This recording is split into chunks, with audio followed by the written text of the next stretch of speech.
Welcome everybody to our bi-weekly webinar. I'm really excited about this topic, right? Who doesn't like to save money as a real estate agent, right? Do the same work and make more money. Love this topic, Jim. Thanks for hosting this one with us. We host this bi-weekly. Quick about myself. My name's Ryan Poole. I'm a real estate agent out there in the trenches with you. Been doing it over 20 years. And actually, a little over 2 years ago, I launched a company called RealTrade, which is an online marketplace and social media platform for real estate. As Jim likes to say, we're the home of the double dip. So it's actually free for agents. So I highly suggest you check it out. You create a profile, you own your own listings, and imagine this, you can get leads off your own listings. And then we also have an awesome social media component.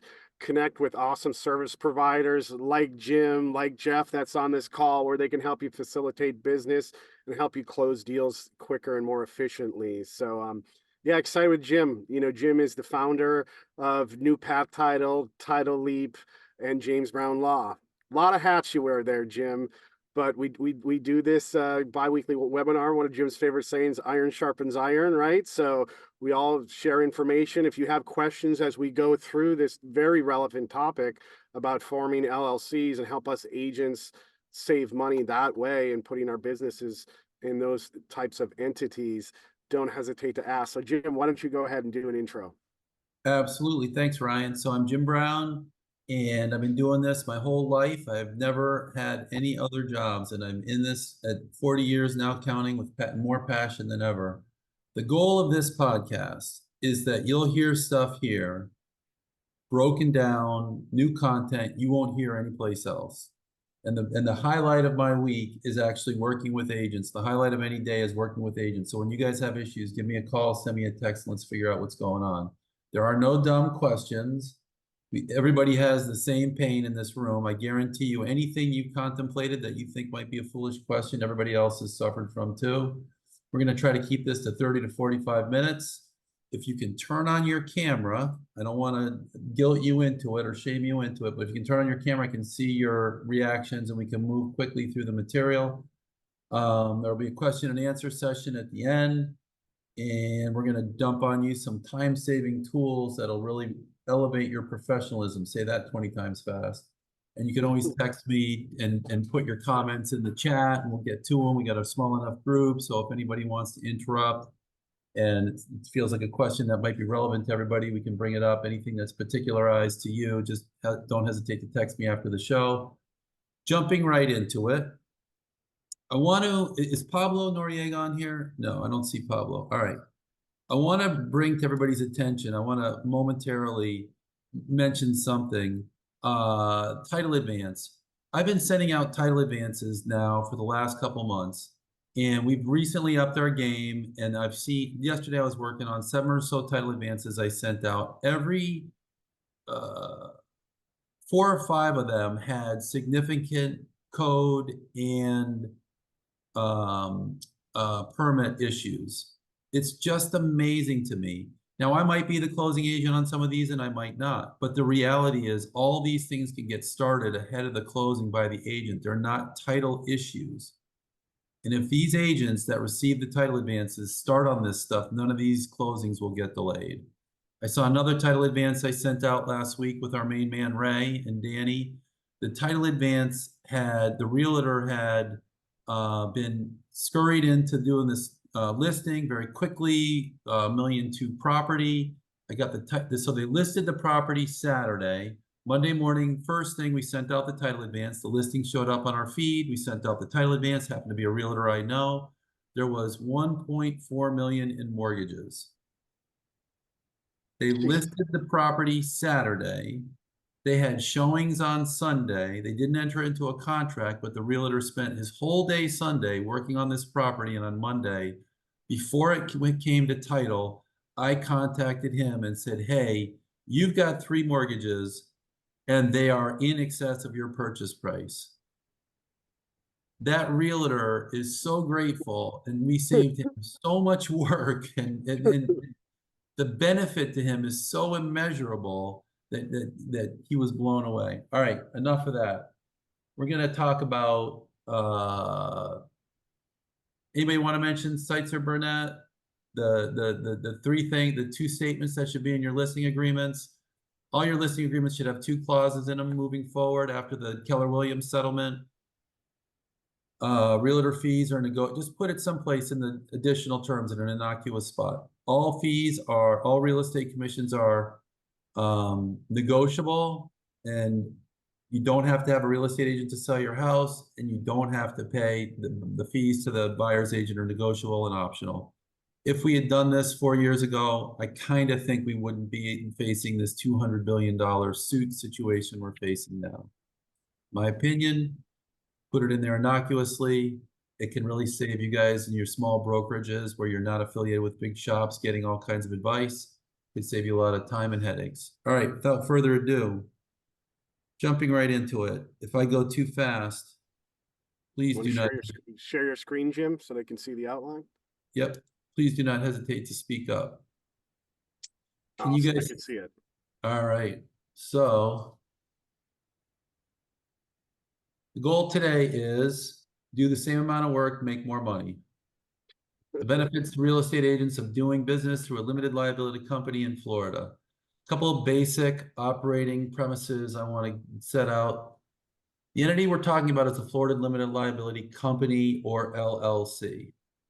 But a business owner can use an LLC, a corporation, or there are a dozen other popular entities, limited liability partnerships, but the LLC is the easiest, most basic fundamental tool.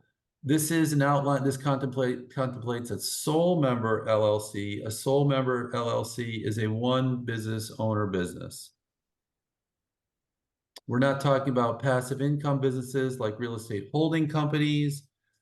The rules that you want to employ when you have a company that doesn't have an active person managing the business. So don't walk away from this discussion with like a general LLC concept. This is a concept. The concepts that we're going to talk about only apply to actively run businesses, not passively run businesses. So we're not talking about real estate holding companies and things like that. We're only talking about single owner businesses where the owner takes an active role in the management and the work.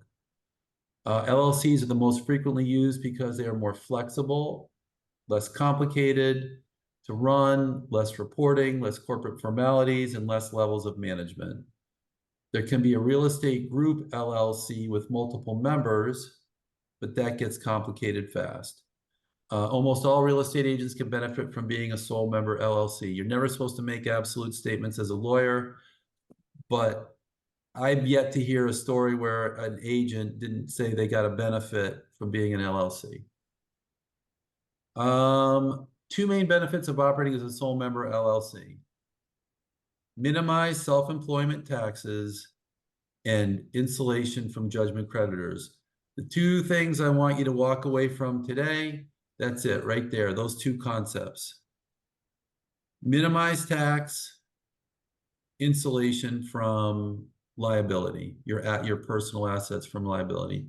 Minimize self-employment taxes. The general rule is a business owner who is not an LLC are liable for self-employment taxes on all business profits.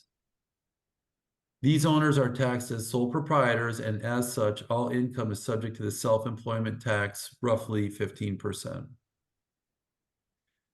I want to pause on that for a minute. I wish I could see everybody's face just to make sure everybody gets it. That's the big money statement right there. Everything else is semantics. I wish I knew how to operate this better and blow this thing up and see everybody. I can see it clear, Jim. But there we go, right? We give our broker, 10, 20% or more, and then we're giving the government another 15%. Wow, they're like a business partner in a real estate business, right? Literally, and worse, but we'll go into that later. All right. So, however, right, so you're taxed one of two ways as a real estate agent. You can be taxed as a sole proprietor, and every penny you bring in the door is subject to that 15+% tax, or here's the money shot.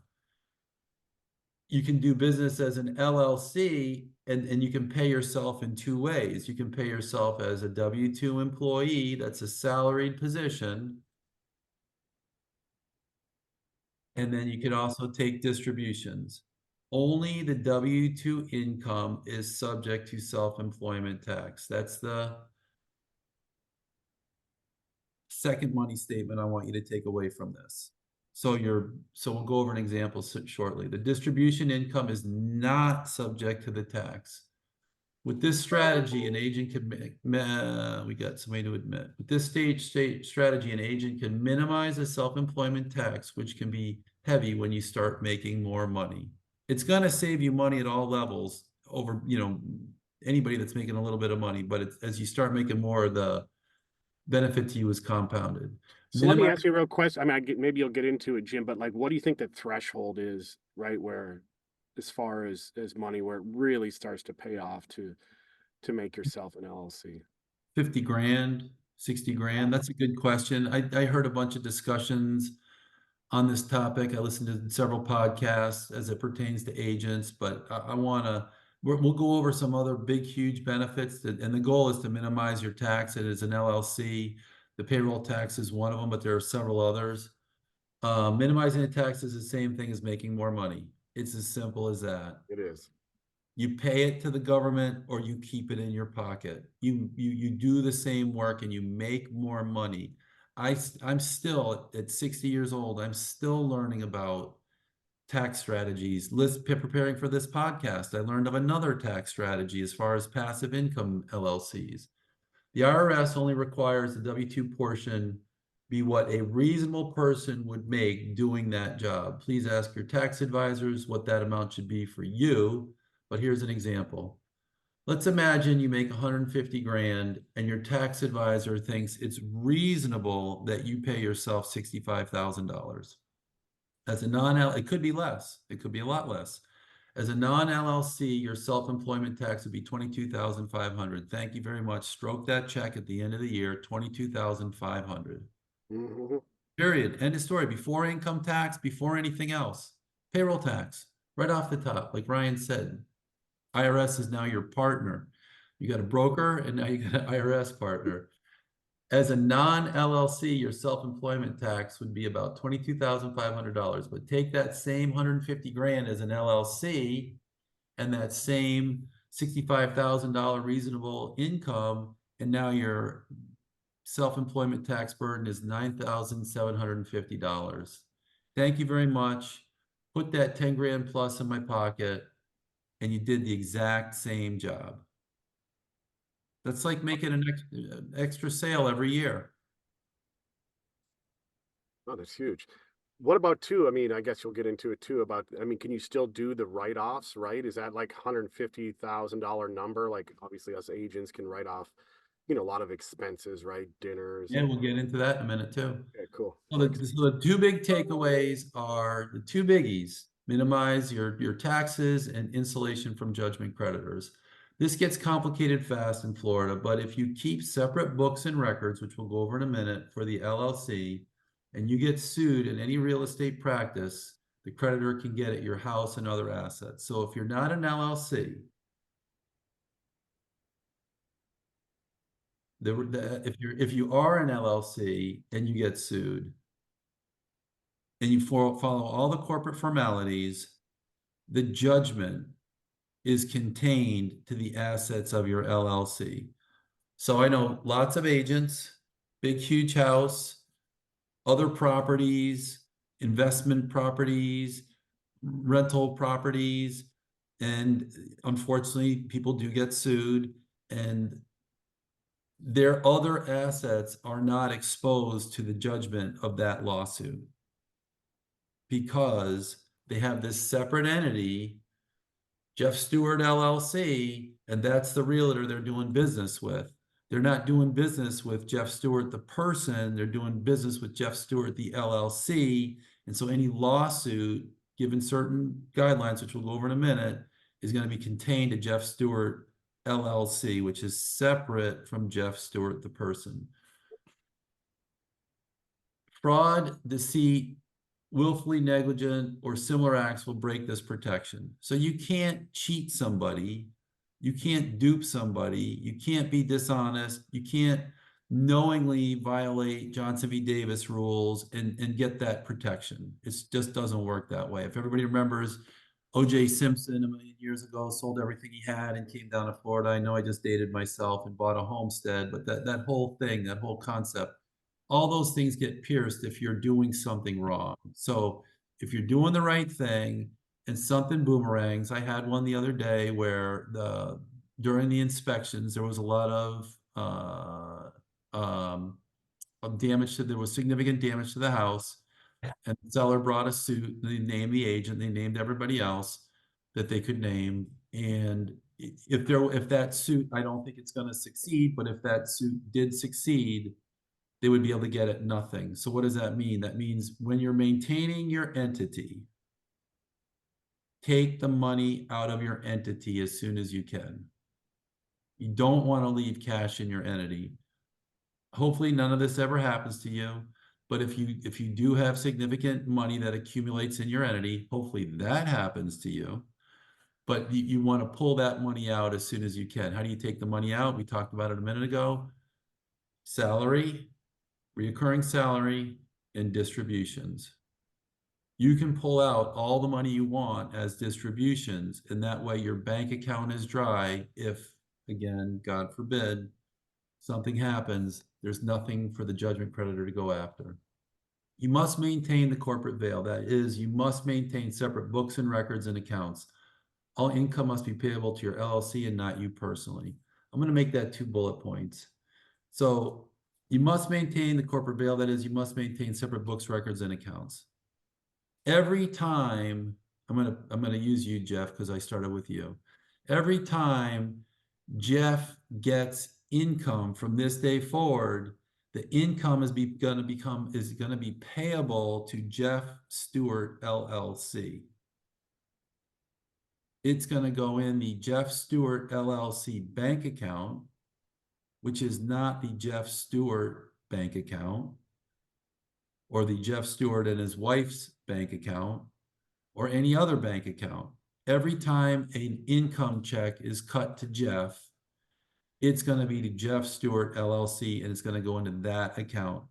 I don't want to harp on it too much, but the single biggest failure I see people doing is they have an LLC, the checks are made payable personally to them, and they come to us with a contract dispute, not necessarily a real estate contract dispute, and that transaction becomes problematic for the person who's the defendant, because they say that they didn't maintain corporate formalities, and now the assets of the person are the subject of the lawsuit and not just the assets of the entity. So now Jeff Stewart gets sued. Again, God forbid. He's drying his bank account out every week. Every week he's taking out his salary and he's taking out his distributions. Jeff Stewart LLC has no money in it. And when they go to sue Jeff Stewart LLC, because that's all they can sue, Jeff maintained perfect books, perfect records, all the corporate formalities. It's not hard to do. And now when they go to sue him, they have nothing to recover against. You know what his likelihood of being sued is? Not even great. Nobody wants to sue somebody that doesn't have any assets. So it's liability protection and risk avoidance, and people do their homework before they sue somebody. Again, don't want to see any of us in this situation, but I do get calls from realtors in this situation. Typically, it's realtors calling saying, hey, the buyer says they're going to sue me, the seller says they're going to sue me, the other agent says they're going to sue me, and 99 times out of 10, I want to even say 95 times out of 100, it doesn't go anywhere. But if you think you're going to cheat somebody and hide behind the corporate veil, it's not going to happen. If you knowingly do something wrong, you're not going to get that protection. We just went over this. Your money only comes out of the LLC as salary and distributions. We went over that. All right, now the Ryan issues. Other benefits of operating as an entity. Maximize tax deductions. LLC owners can take advantage of multiple tax deductions that can lower their taxable income. Deductions include itemizing, equipment expenses, computers, phones, supplies, marketing, CRM subscriptions, office rent, utilities, travel, car, insurance, and professional fees, CPAs, and attorneys. When you set up your entity, it's going to force you to think in different terms. And you can do most of this stuff as a non-entity, but no one does fully. As soon as you set up as an entity, you're going to think about your business differently, and I guarantee you, you're going to be more accountable to yourself, and it's going to make you more money. This lowers the tax liability and makes you more money, and you're not doing anything additional except being as organized as you always wanted to be. Don't forget to depreciate your home office space. This is a deduction from income and reduces the amount you owe in taxes. Just like any other property, if you work out of your home office and you have a dedicated space, you talk to your tax preparer, and your tax preparer will tell you exactly what you can deduct for your depreciation, annual depreciation on your home office space. Retirement planning, simplified, is another benefit of an entity, setting up as an entity. You've got opportunities to do other retirement planning products like SEP pension and IRA solo and 401k and other retirement plans. I am not an expert in that stuff. I talked to my CPA. He tells me what we should be in. It all sounds like I sound to you guys. It sounds to me, don't feel bad, but there's lots of benefits there. Again, your taxpayer is the best person to advise. Real quick, Melanie said, she said her accountant says you cannot use his fees as a deduction. Is that true or not? Do we know that? I would not see why not. It's an expense of setting up your entity, but I'd be happy to research it and All right, cool. get back to you on it. So CPA fees as a deduction. I'll do that at the end. CPA fees as a. Maybe if you're doing it under an LLC, it would be, right? Because it's a business expense, so. Well, that's what we're talking about. Yeah. If Okay. you are you can certainly deduct the costs of setting up your entity and administering your entity and things like that. Those are costs, those are your expenses. I don't see why a CPA expense wouldn't fall into that category, but we can certainly drill down on that and figure it out, but I'm more than confident that it is deductible. Pass-through taxation. So there's two types of corporations. There's S's and there's C's. We're only talking about pass-through corporations. C corporations would be like General Motors. When General Motors makes money, General Motors pays a tax at the corporate level, and then the shareholders receive dividends. A bunch of people receive salaries, but the corporation actually pays a tax. And the entities we're talking about, all this S stuff, the only person that's going to pay a tax or have a tax burden is going to be the actual real estate agent. The entity is a pass-through entity, so you make money, it passes through the entity, and it's paid at the taxpayer level, the business owner level, not at the corporate level. We can talk about this IRS election below. Business itself does not pay income tax.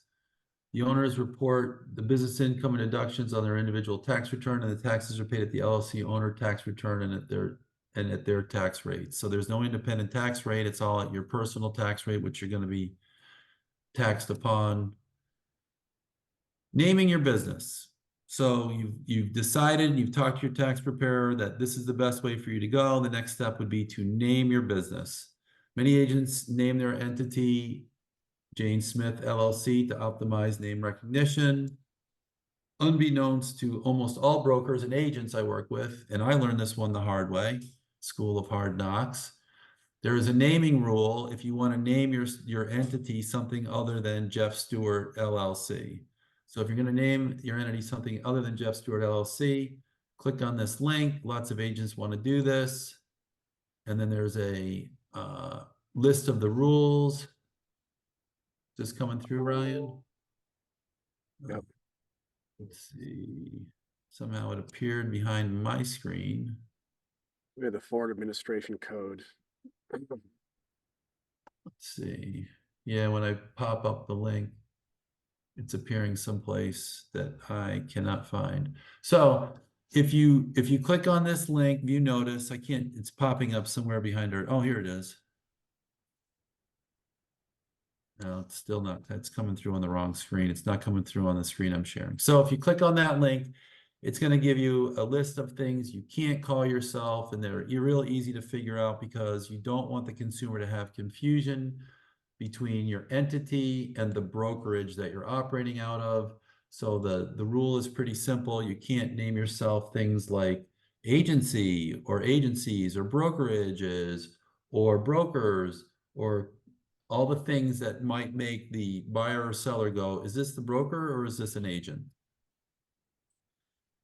The goal for the future, yeah, we just talked about that. And from now on, we talked about this before, I'm going to say it again a couple times. When you get income, when you complete your contracts, when you sign anything, when you sign that line at the bottom of your contract where you fill in your name, you're now from that day forward going to write Jeff Stewart, comma. Oop, I got it. you're going to write Jeff Stewart LLC. You're no longer going to write Jeff Stewart. And if you want to get fancy, you can write Jeff Stewart LLC, comma, Jeff Stewart Manager. But the title agent is going to cut your commission check to Jeff Stewart LLC, or they're going to cut it to Keller Williams if there's a disbursement authorization, and then the piece to Jeff Stewart LLC, not Jeff Stewart personally. It's vitally important. We talked about it earlier. A bunch of people have jumped in since. It's vitally important that you maintain that distinction between Jeff Stewart, the person, and Jeff Stewart LLC. So when you sign anything, a listing agreement, a marketing agreement, a subscription for your CRM, anything, Jeff Stewart, the person, is not receiving the benefit of the CRM, and Jeff Stewart, the person, is not making the payment to the CRM company. You're going to need to get a credit card that's in the name of Jeff Stewart LLC. Who pays the Jeff Stewart LLC credit card? Jeff Stewart or Jeff Stewart LLC?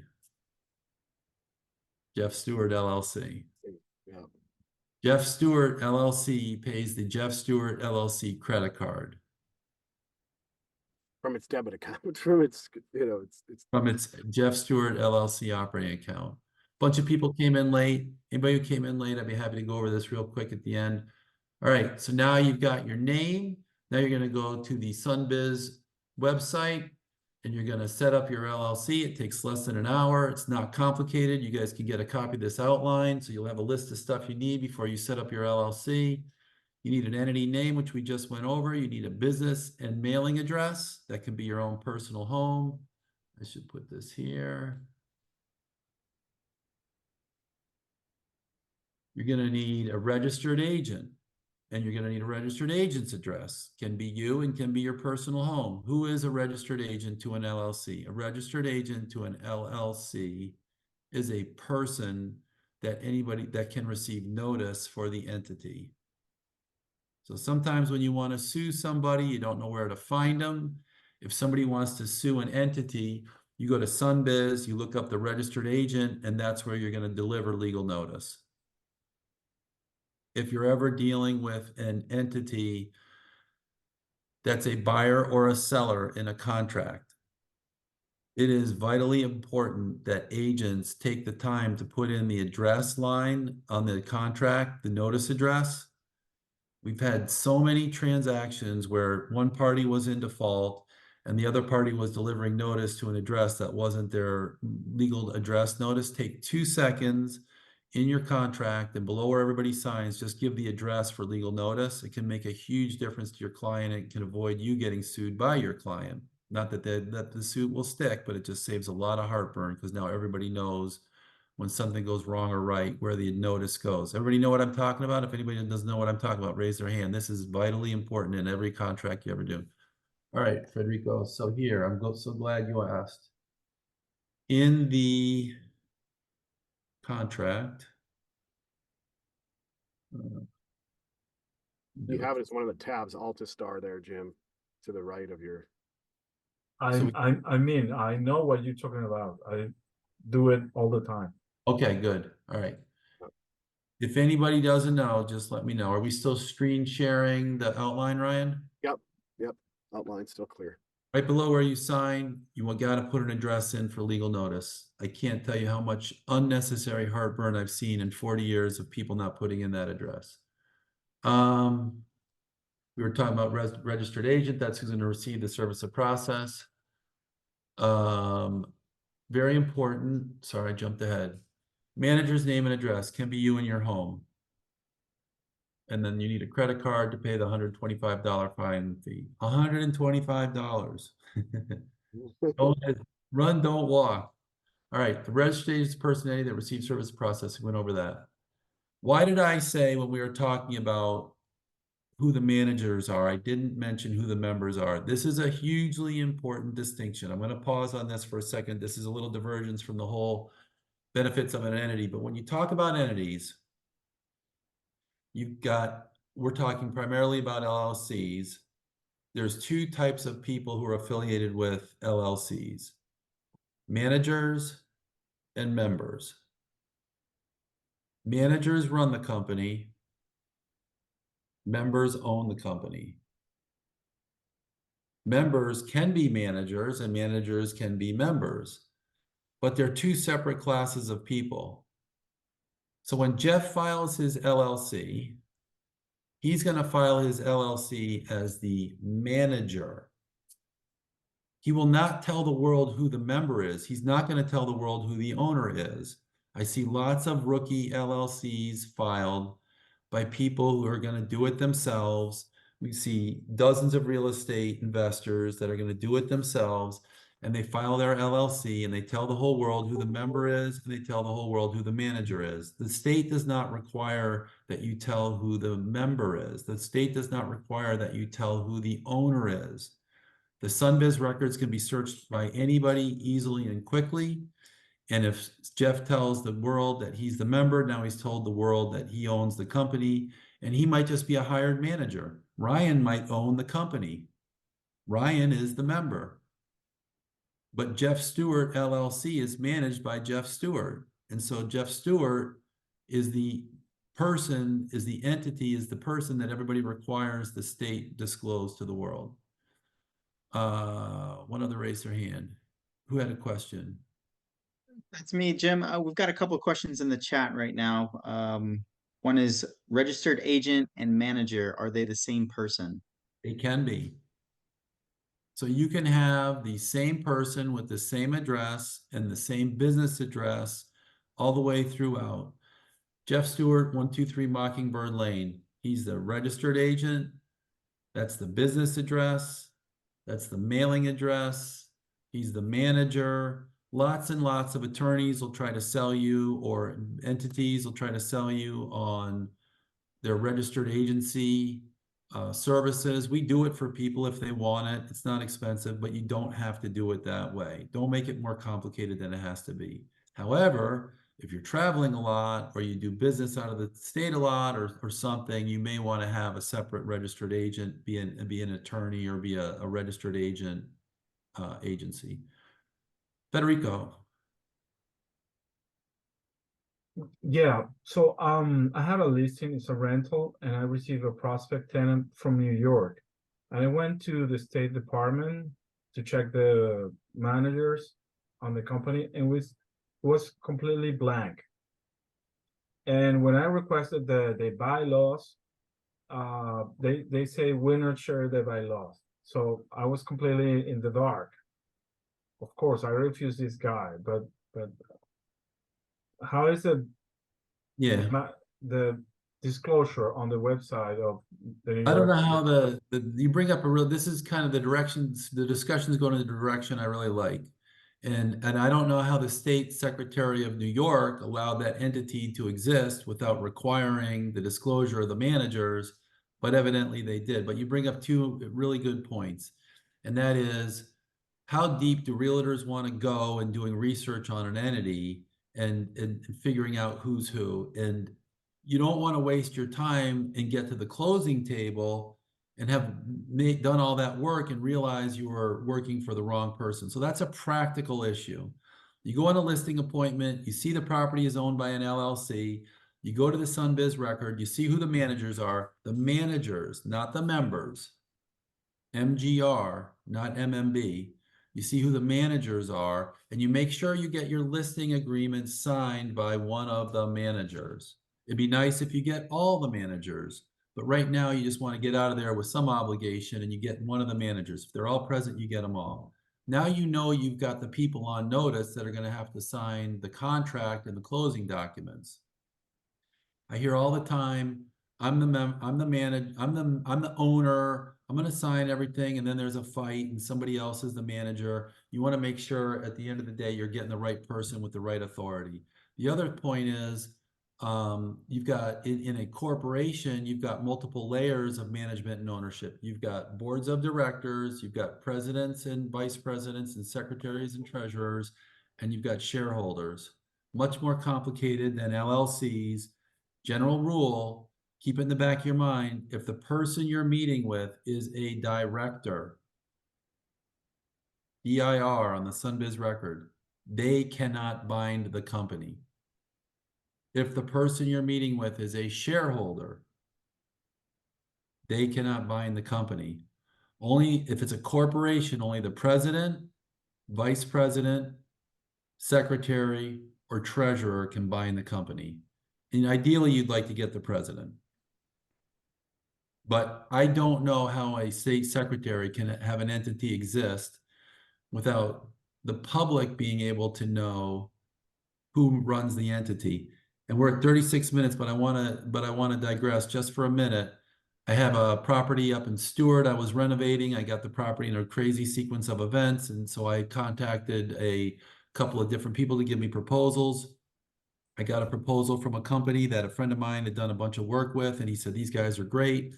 I got their proposal, and the proposal was it was on a letterhead from an entity.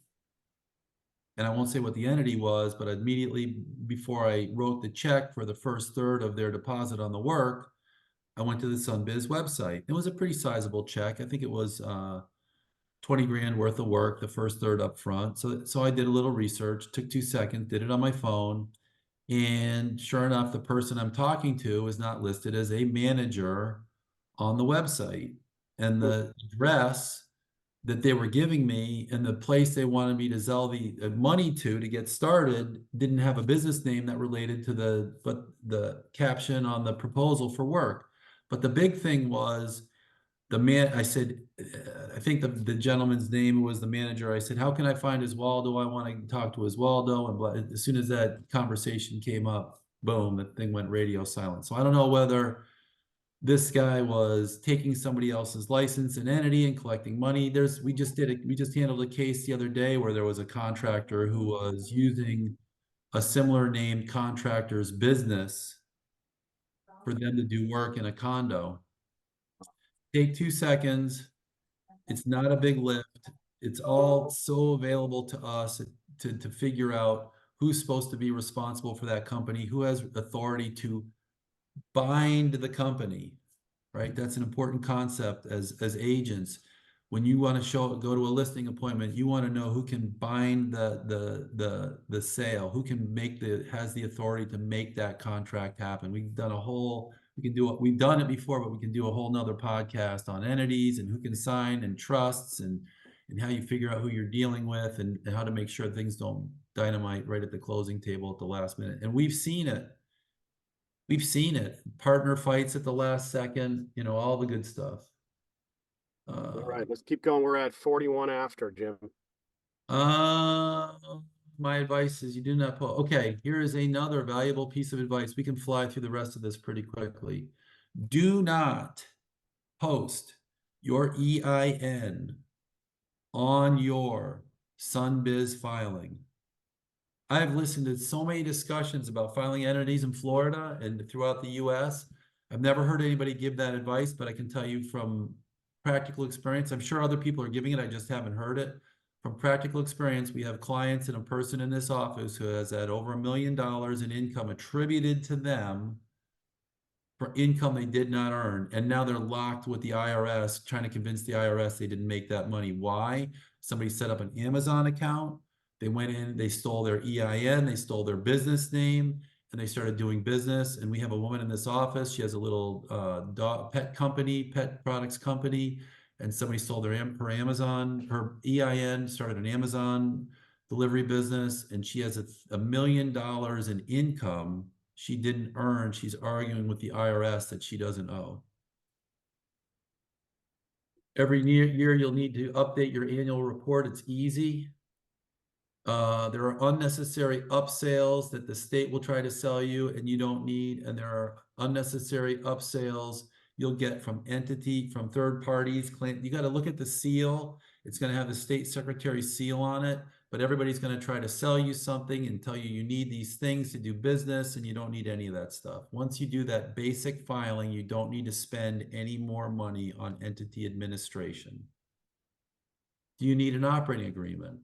You don't need an operating agreement by law. What's an operating agreement? An operating agreement is, let's just say Jeff and I have a LLC together.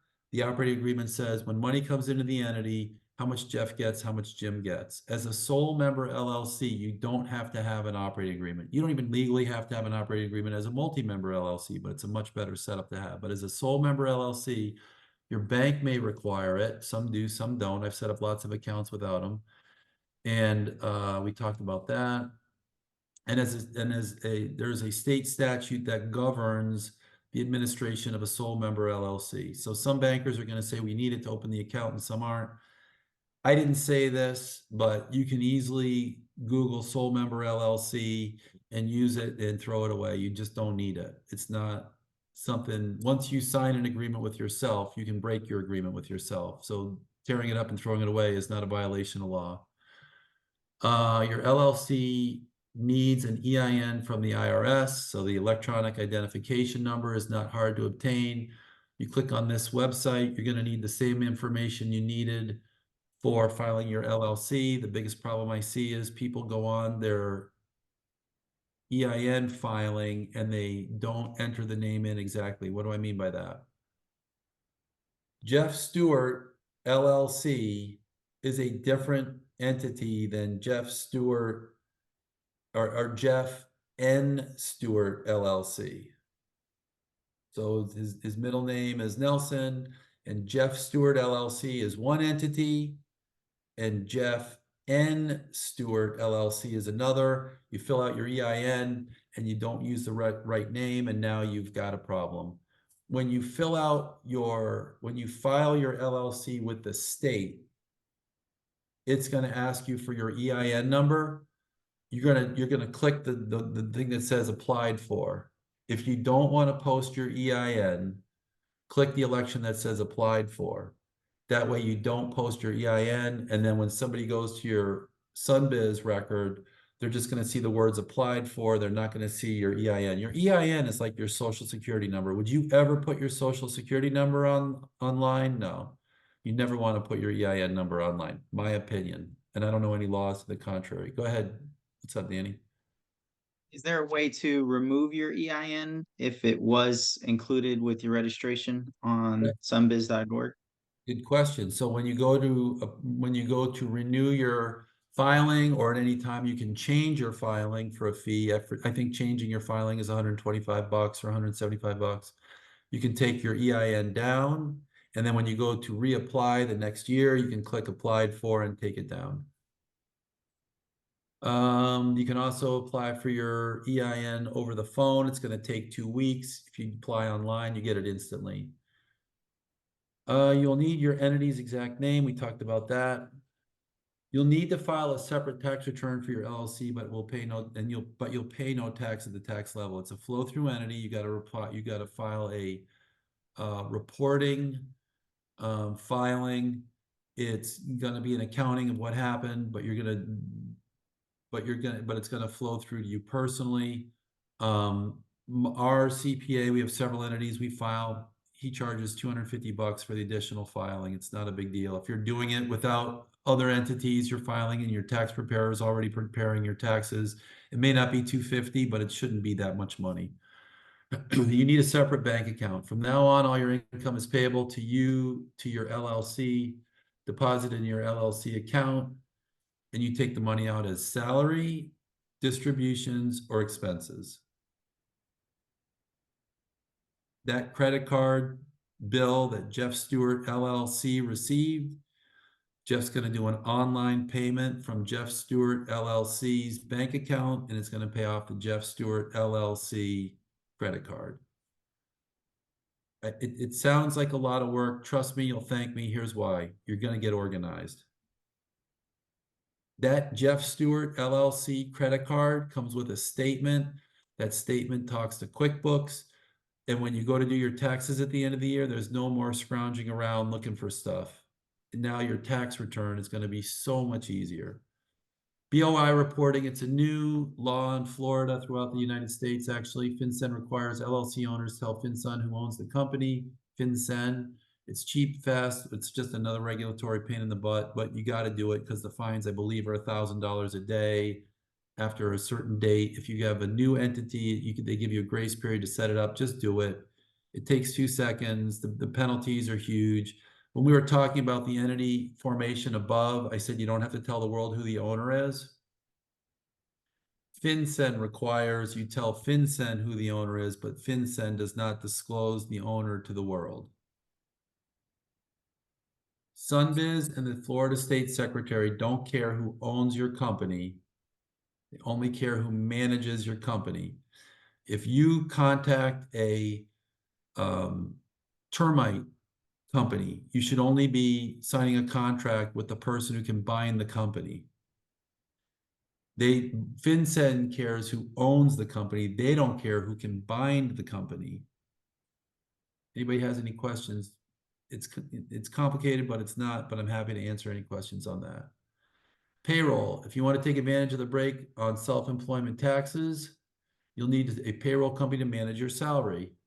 You can do this on your own, or you can use a company like ADP or Paychex. It's cheap. We just set one up for a woman in our office. Everybody in my office gets paid bi-weekly. She wanted to get paid weekly. I think it was like $30 a month for her to get 4 paychecks a month for the payroll service. Many sole member LLCs do this themselves with the values provided to them by their tax preparer. So your tax preparer will tell you all the values, you punch it in, then you have to go to an IRS website and do the employment taxes. It's not complicated. It takes 15 to 30 minutes every 2 weeks, and it can save your ass.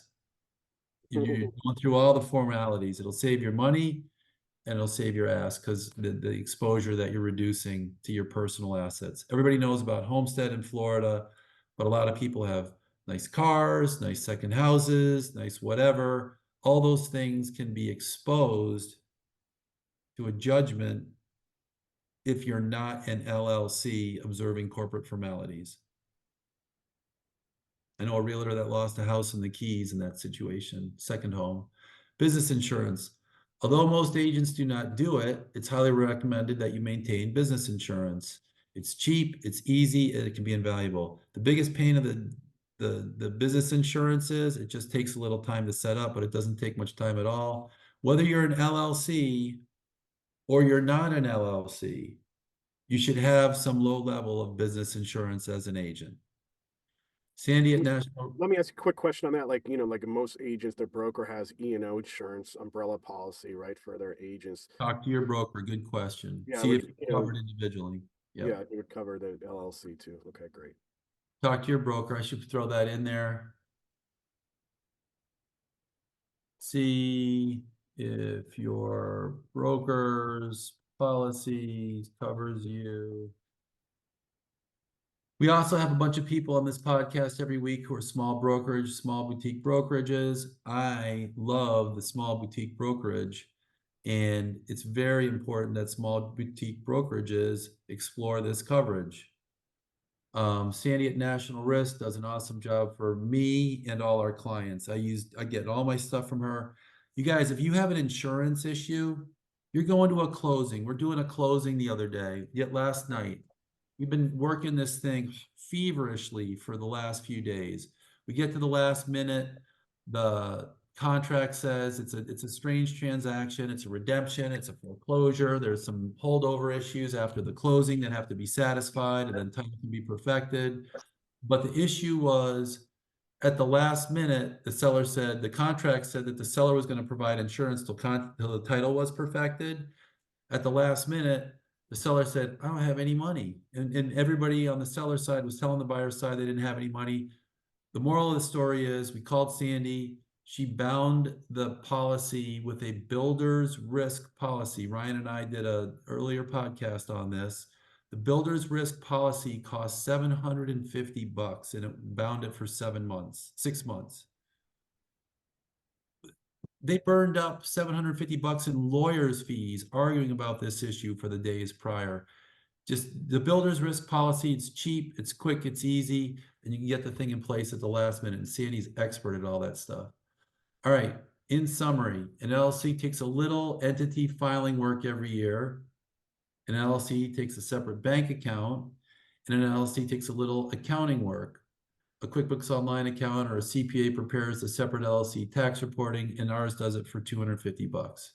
However, this stuff is stuff you should be doing anyways. And typically, here's the main thing, right? This stuff is stuff you should be doing anyways. And typically the savings to personal taxes far exceeds the cost. And the organizational that you'll create for yourself by doing these things, the discipline you'll create will save you money.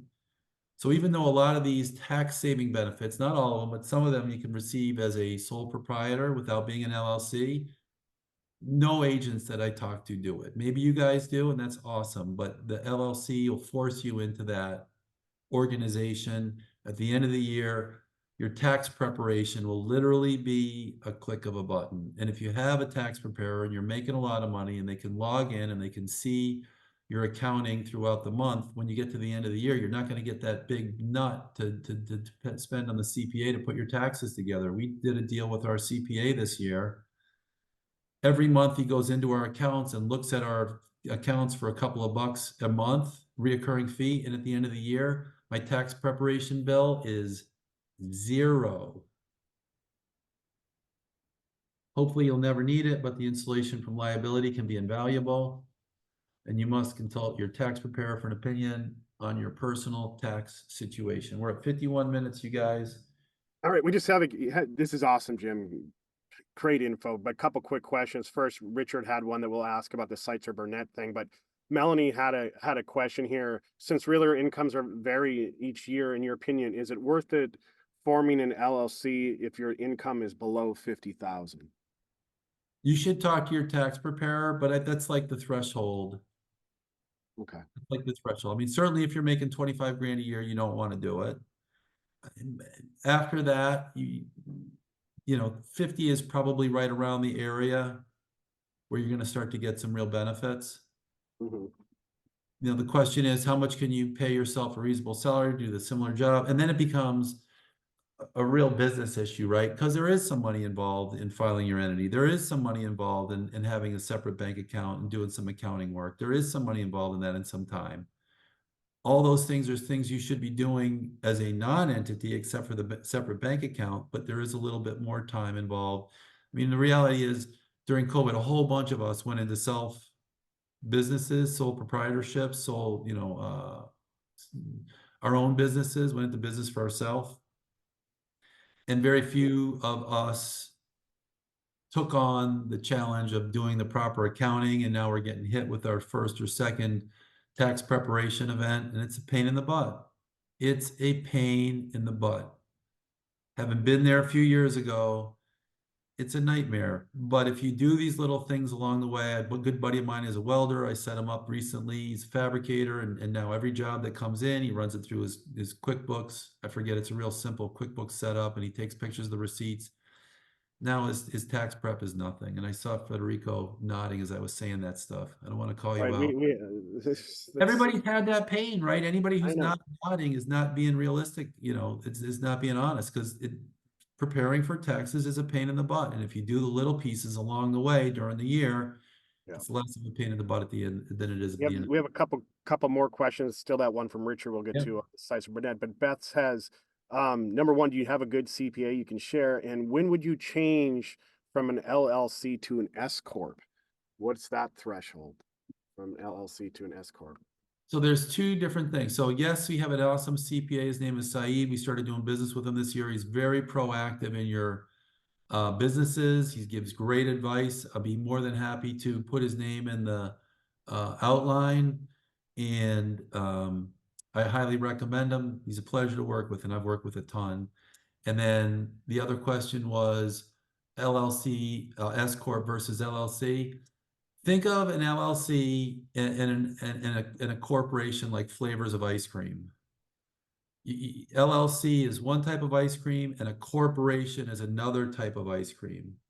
The S Corp or the not S Corp, which is the C Corp, is the sauce you put on top. The entity is a C Corp, is a corporation, a C Corp, or I shouldn't say a C Corp because that's confusing too. The entity is a corporation or an LLC or a limited liability company or a limited liability partnership, but we're talking about LLCs. So that's the ice cream. That's the base. The ice, the topping is the S treatment. That's the flow through treatment where you're getting the tax benefits we talked about. You can have a non-S LLC. You can have a C election LLC. But people talk about S corps, I think that they're saying just S entities. So the decision isn't really S corporation. It's S election from the IRS and LLC with the state of Florida.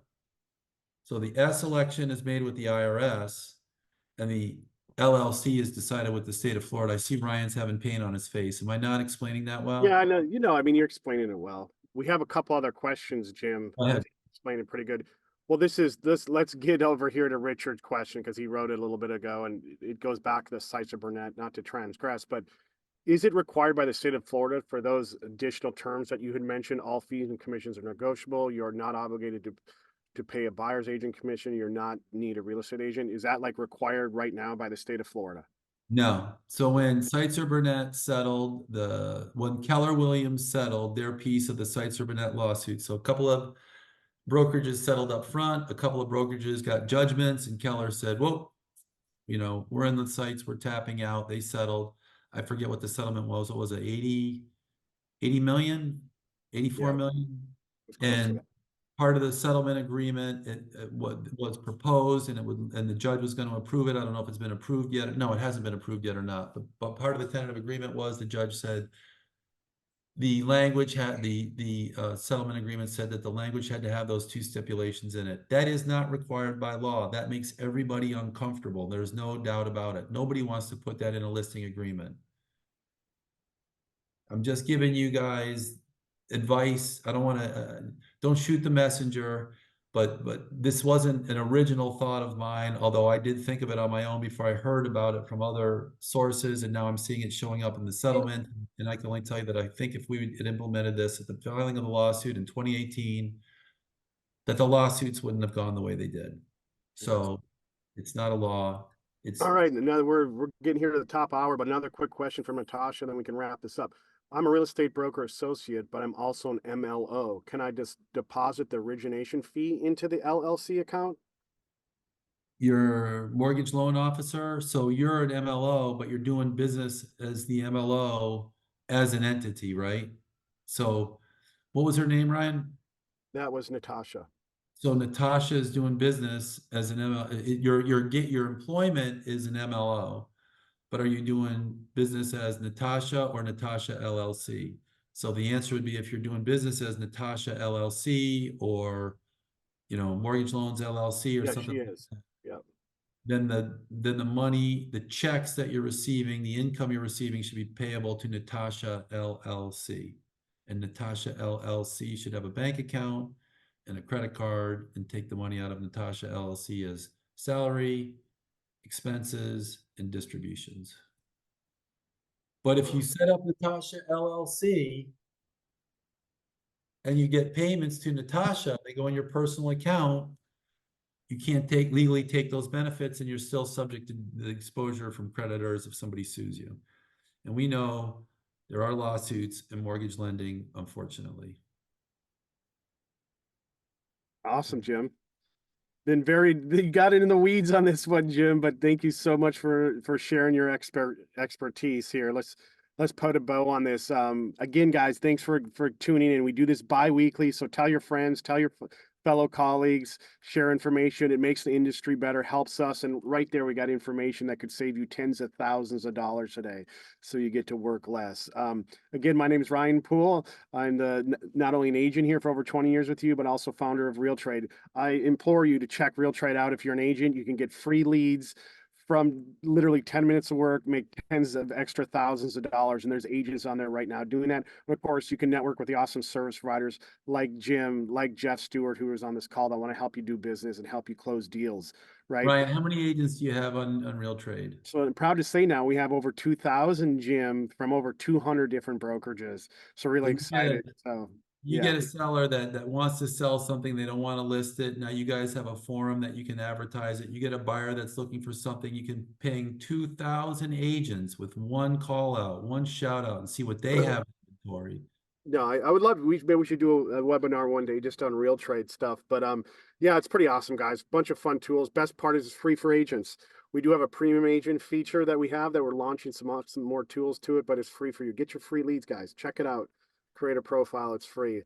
But I can't say enough good things too about my co-host Jim. I use, guys, now Title Advance on every single listing appointment that I go into. I want to know walking into what's on title. You feel like a knowledgeable agent. Honestly, it separates you from all the other agents that they're talking to that are going in on listing appointments. So it's a huge value add. It can save you thousands of dollars, especially to wasting time on a listing that you can't get.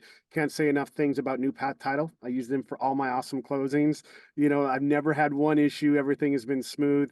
And of course, the software that Jim's developed, guys, he's a tech founder like myself, you know, with Title Leap is amazing. It's like a free contract coordinator for agents, and it keeps track of all your drop dead dates. Everything's in communication through the app, and you don't miss anything. And you look like a hero to your buyers and sellers. So Danny's the mastermind behind that.